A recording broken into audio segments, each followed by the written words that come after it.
उनकी संतुष्टि के लिए हम माँ के भी अपमान करें, भगवान का भी अपमान करें, अन्न भगवान का भी अपमान करें। इसलिए पहला तो बेटा ये अपने जीवन में पक्का कर लो, जो भी मिले भगवान का प्रसाद समझ के। माँ ने अपने हाथ से बनाया है, उससे बड़ा और क्या हो सकता है यार। जिनकी माँ नहीं है बेटा, उनसे पूछो उनके जीवन में कितना सूनापन है। धीरे धीरे आप बड़े होते जाते हो, वैसे वैसे माँ आपके लिए और ज्यादा सुविधाएं, पौष्टिक भोजन जो जरूरत है करता है। आपके पिताजी और ज्यादा मेहनत करके आपके लिए कमाते हैं, इस उम्मीद से कि आप जीवन में अच्छी पढ़ाई करके कुछ बन जाओ। जब आप कुछ बन जाओगे, नेचुरली स्वाभाविक है, आप जिस पद पर हो, जितने स्टेटस के उस पद पर हो, आपको लाइफ पार्टनर भी तो अपने स्टेटस का मिलेगा। यदि आप 12th पढ़ के मामूली चपरासी बन के रह गए तो लाइफ पार्टनर क्यों 10वीं पास मिलेगी? कुछ कमाने वाली नहीं होगी, घर का ही काम कर सकेगी। लेकिन आप अच्छे पोस्ट पे पहुंच गए, डॉक्टर, इंजीनियर, कलेक्टर, कमिश्नर, कुछ भी किसी भी फील्ड में आपने अपना अच्छा मुकाम हासिल कर लिया, तो लड़की कैसी मिलेगी? अपने लेवल की।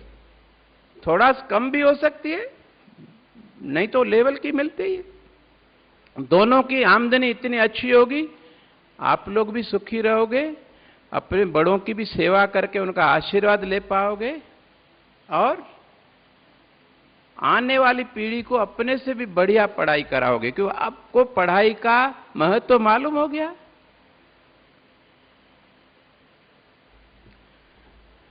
इस सब के लिए ये आवश्यक है बेटा कि हम अपने माता पिता की कुर्बानियों को हमेशा याद रखें और हृदय से उनके प्रति कृतज्ञ रहें। अब ये कृतज्ञता हृदय में है, लेकिन उसे व्यक्त भी तो करना पड़ेगा।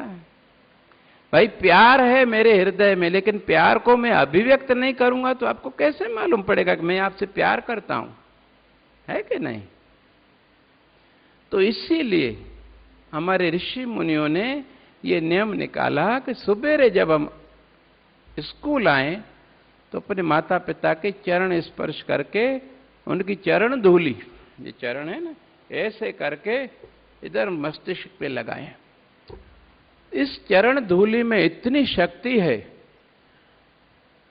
पहले तो आपकी बुद्धि बहुत प्रखर हो जाती है, मेमोरी शार्प, पढ़ाई में होशियार, पॉजिटिविटी, शक्ति, आप किसी भी बात से घबराते नहीं हो, गलत संगति आपको अच्छी नहीं लगती, गलत बातें सुनना आपको अच्छा ही नहीं लगता।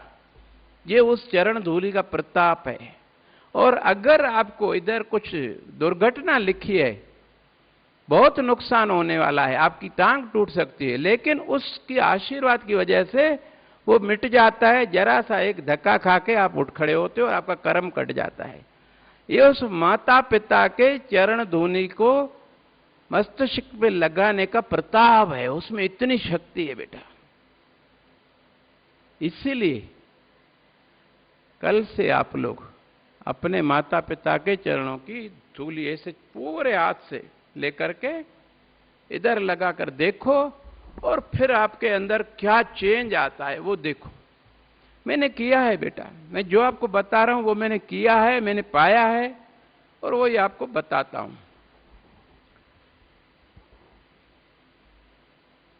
और पूरे आत्मविश्वास के साथ बताता हूं, क्योंकि मैंने उसे आजमाया है ना, टेस्टेड है, उसमें कहीं भी जरा भी मैनिपुलेशन नहीं है।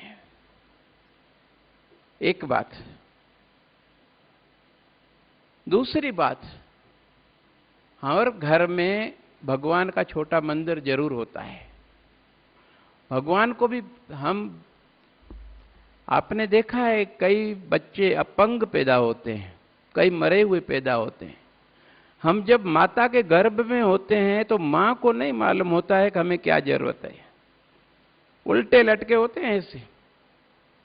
भगवान को मालूम होता है कि इसको क्या जरूरत है, वो हमारी जरूरतें पूरी करता है और उसकी कृपा से हम बिना किसी अपंगता के इस संसार में इतना बढ़िया सुंदर शरीर लेकर पैदा हुए।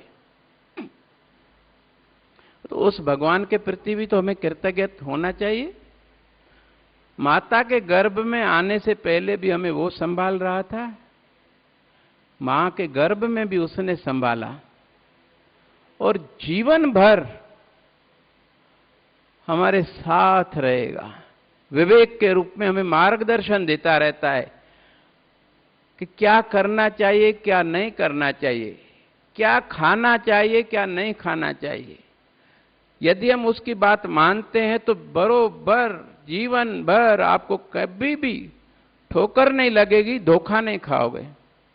वो आपको कोई आपसे मीठी बात कर रहा है लेकिन वो अंदर से आपको बताता है ये बाहर से मीठा बोल रहा है लेकिन अंदर से इसके इरादे अच्छे नहीं है, इसे बच के रहना।